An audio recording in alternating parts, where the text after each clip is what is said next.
Saturday morning எல்லாருக்குமே ஒரு comfort ஃபுட்டுன்னு இருக்கும். நமக்கு டக்குன்னு என்ன சாப்பிட்றதுன்னு யோசிக்கும் போது அந்த ஃபுட்டை சாப்பிட்டோம் அப்படின்னா ரிலாக்ஸாகவும் சாட்டிஸ்ஃபைடாகவும் இருக்கும். அது மாதிரி தான் எங்களுக்கு இந்த பருப்பு வீக்லி ஒன்ஸாவது செஞ்சுருவோம். ஏதாவது ஒரு பருப்பு வீக்லி ஒன்ஸ் கண்டிப்பாக இருக்கும். இன்றைக்கி வந்து பருப்பில் சுரக்காய் போட்டது, அதுவும் மேக்ஸிமம் இந்த பருப்பில் சுரக்காய் போட்டது கண்டிப்பாக இருக்கும். மந்த்தில் ட்வைஸாவது இந்த ரெசிபி இல்லாமல் எங்களுக்கு அந்த மாதமே ஓடாது. சைட் டிஷ் வந்து இன்றைக்கி கோஸ் பொரியல் தான் செய்யலான்னு பிளான் பண்ணியிருந்தேன்.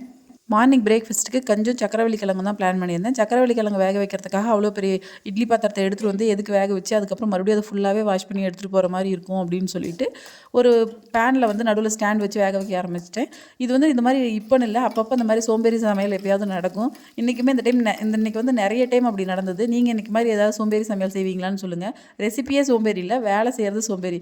தேங்காய் துருவுறதுக்கு தனியாக ஒரு பிளேட்டில் திருவி அதை எடுத்து போட்டு அந்த பிளேட் அழுக்காகுமேன்னு சொல்லிட்டு அப்படியே திருவ ஆரம்பிச்சிட்டேன். இந்த மாதிரி அப்பப்போ பண்ணுவேன். யாரும் பார்க்காதப்ப மட்டும். யாராவது பார்த்தாங்கன்னா ஏன் அந்த ஒரு பிளேட் கழுவுறதுக்கு உனக்கு என்ன அவ்வளோ கஷ்டமானு கேட்பாங்க. கழுவுறவங்களுக்கு தானே தெரியும் ஒரு பிளேட் கழுவுறதுக்கும் 10 பிளேட் கழுவுறதுக்கு என்ன வித்தியாசம் இருக்குன்னு. கிழங்குலாம் சூப்பராக வந்துருச்சு. தேங்க்ஸ் ஃபார் வாட்சிங். பாய்.